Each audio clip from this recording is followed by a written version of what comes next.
बिस्मिल्लाहिर्रहमानिर्रहीम। अस्सलाम वालेकुम दोस्तों, साथियों, बहनों, भाइयों, नौजवानों, आप सबको मेरी तरफ से मोहब्बत भरा सलाम कबूल हो। आपसे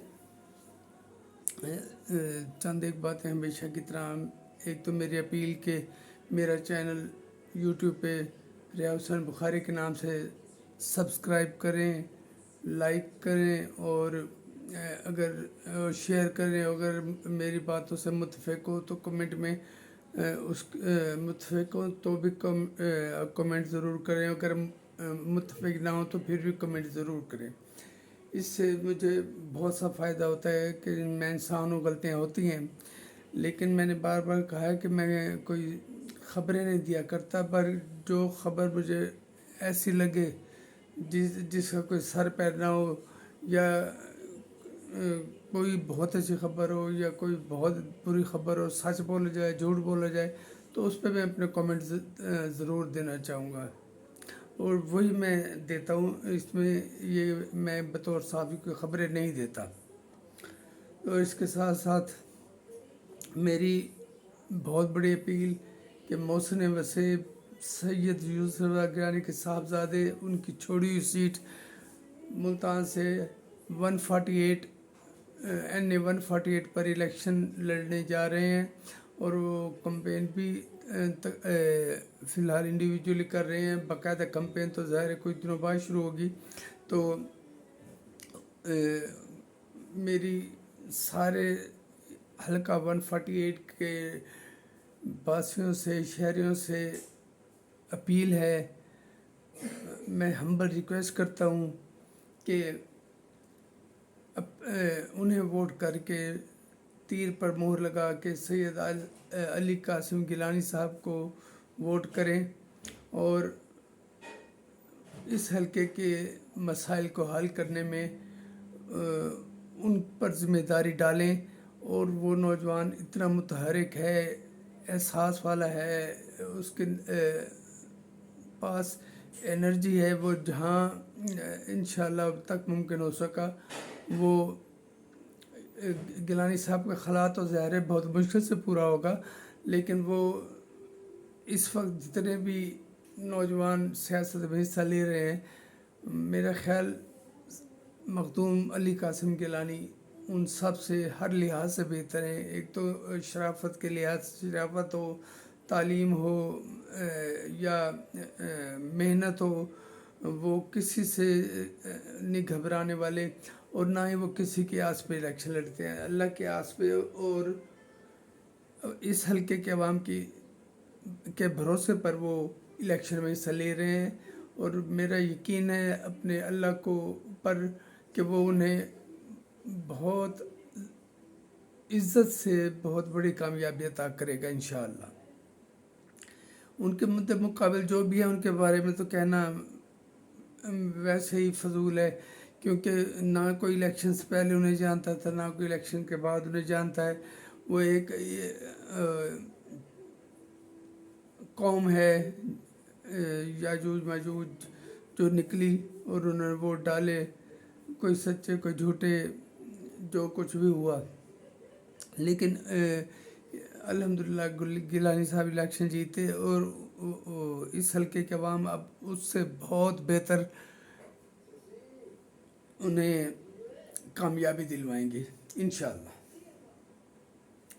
एक साहब हैं जो पता नहीं ना मुझे किस तरफ से सियासी लगता है, ना किसी तरफ से मुझे वो इंटेलेक्चुअल लगता है, ना किसी तरफ से वो मुझे टेक्नोक्रेट लगता है, पता नहीं क्या बुलाएं। वो कोई रऊफ़ हसन है, कोई वो तहरीक सुन्नी इत्तेहाद है, क्या पता है क्या है, मुझे तो नाम उसका आता नहीं। इंसाफ सुन्नी इत्तेहाद रख लें, चलें, उनका तर्जमान है। और जितना क्योंकि इस जमात का, इस मुतशद्दिद नफ़रत फैलाने वाली जमात का और पाकिस्तान दुश्मन एजेंडे पर काम करने जमात का मंशूर ही झूठ से निकला, खमीरी झूठ से उठा है। तो उनके किसी भी नुमाइंदे या तर्जुमान या सेक्रेटरी किसी भी से उसकी उम्मीद नहीं की जाती सच बोलने की।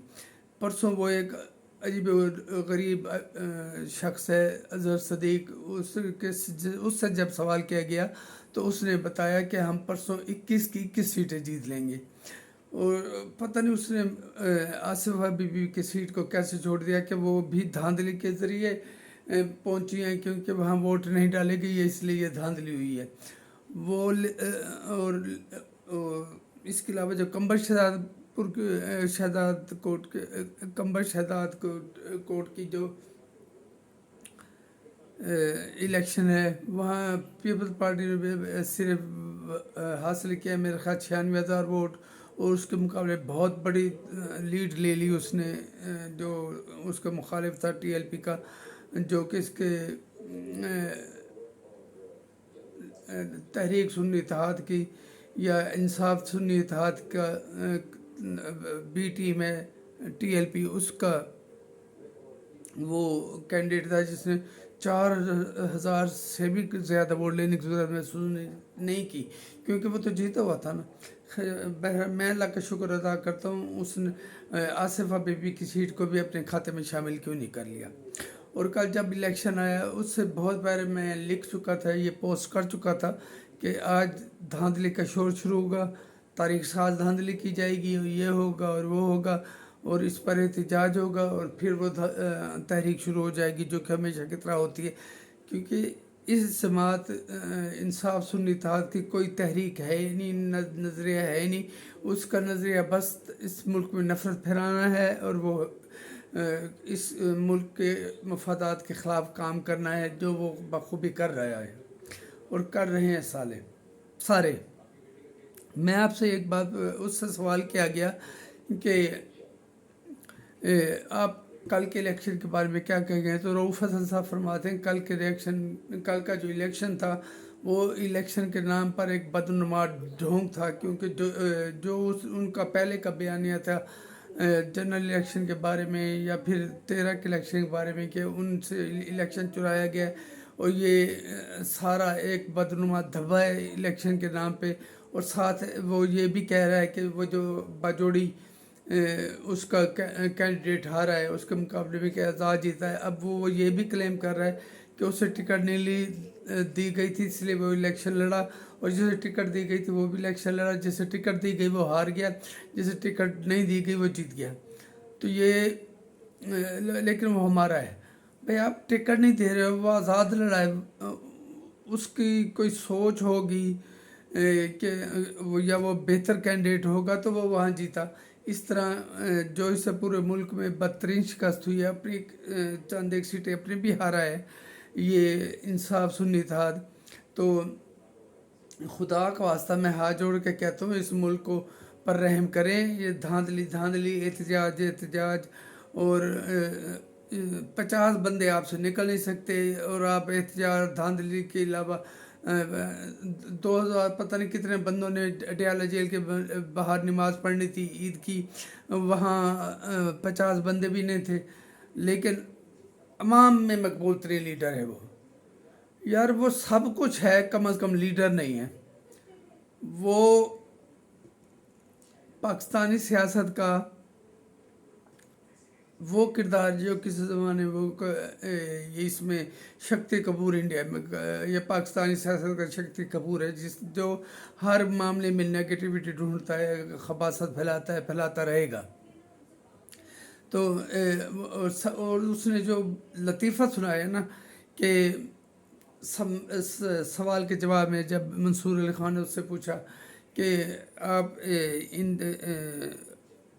कह रहे हैं कि ये उनके कंधों पे सवार होकर आती हैं, तो उन्होंने कहा उनके कंधों पे तो आप सवार होकर आ गए, जबकि ये हकीकत ये है कि उन्हें पाला पोसा बड़ा किया, शादियाँ की, तलाक़ें हुई, दूसरों घर तोड़ाए, वोट डलवाए, वज़ीर आज़म बनाया, लेकिन जितनी अल्लाह ने सोच दी होती है वो उतना ही काम कर सकते। तो अल्लाह ने उसका दिमाग तो वैसे खाली रखा हुआ है ना, सोचने समझने की सलाहियत तो उसमें है नहीं, तो वो क्या काम करता। तो चाचों से वो मायूस हो गए, और उसने कहा मैं इमरान खान की जमहूरी जद्दोजहद जो कि बरसों पहले शुरू हुई थी اس کے ان کو عمران خان کو زرداری صاحب اور نواز شریف سے کمپیئر نہیں کرتا، کیونکہ یہ دونوں تو اسٹیبلشمنٹ کی کٹھ پتلیاں ہیں۔ اس سے بڑے لطیفے کی بات ہو سکتا ہے کوئی لطیفہ کہ آصف علی زرداری کو بھی اس لسٹ میں شامل کیا ہے، جس کے خاندان نے جس کے بڑوں نے ان کی محترمہ بی بی شہید نے اپنی جان دی، بھائیوں کی جان چلی گئی، ساس صاحبہ کی جان چلی گئی، ان کے سسر وہ تختہ دار پر جھول گئے، لیکن انہوں نے سر نہیں جھکایا۔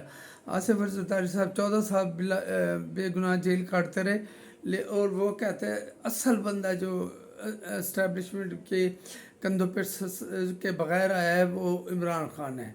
چلو جس کے کندھوں پہ بھی آیا ہے انہوں نے اپنے کندھوں سے اتار پھینکا ہے، لیکن کم از کم سچ تو بولیں۔ اس میں کوئی بات نہیں کہ ضیاء الحق سے شروع ہو کر آخر باجوہ تک ہر بندے نے اسے کھلایا پلایا، سانپ کو کی طرح پالا پوسا، لیکن اب ہونا یہ چاہیے کہ سانپ کے سر کو چلنا چاہیے۔ اس کی سیاسی موت جب تک نہیں ہوتی یہ تخریب کاری پھیلاتا رہے گا پھیلاتا رہے گا پھیلاتا رہے گا۔ مجھے اس حکومت کی بھی سمجھ نہیں آ رہی۔ کوئی پوچھے اگر یہ جو وزیروں کے نام انہوں نے ECL سے نکالے ہیں کس قانون کے تحت نکالے ہیں؟ کیا ان پر کیسز غلط ہے یہ مانیں، یا یہ کہیں کہ آپ کے ان سے کوئی ڈیل ہو چکی ہے؟ یا ایک وقت تو غلط تھا، یا آپ جب کہ ان کو نام ڈال رہے تھے اس وقت غلط تھے، یا نکال رہے ہیں تو اس وقت غلط ہے، یا کہیں کہ انڈر ہینڈ آپ کی کوئی چل رہی ہے اس سے بات چات اور اس سے بھی سیف ایگزٹ دیا جا رہا ہے، جبکہ میرا مطالبہ ہے اگر وہ مجرم ہے تو اس کے باقی ساتھیوں جو اس کے ساتھ کھڑے رہے ہیں وہ بھی برابر کے مجرم ہیں، ان کو ریلیف دینے کا، ان کے نام ECL سے نکالنے کا مطلب ہے انہیں بھاگنے کا موقع دیا جا رہا ہے۔ تو اللہ لعن عوام کو اعتماد میں کیوں نہیں لیا جا رہا ہے کہ ہم نے ان کے نام اس وجہ سے ڈالے ہیں؟ ساری دنیا نے دیکھا کہ وہ سارے انوالو تھے 9 مئی کے واقعے میں، لیکن انہیں اب کیا کلین چٹ دی گئی؟ اگر 9 مئی کے واقعات میں وہ ملوث ہیں، باقی کیس کو تو الگ چھوڑیں، تو پھر ان کو کس قانون کے تحت ملک سے جانے کی اجازت دی جا رہی ہے؟ ان کے نام ECL سے کیوں نکالے جا رہے ہیں؟ یہ پبلک کو، عوام کو اعتماد میں اس پر کیوں نہیں لیا جا رہا؟ میں مطالبہ کرتا ہوں کہ اس بارے میں جو ان وزیروں کے نام جس میں مراد سعید اور پتہ نہیں کیڑا کیڑا سعید کون کون کیا کیا کرتا رہا، جن کے نام انہوں نے ECL سے نکالے ہیں، وہ کس قانون کے تحت اور کیوں نکالے ہیں، اور عوام کو اس کے بارے میں کب بتایا جائے گا؟ بہت بہت شکریہ آپ کا۔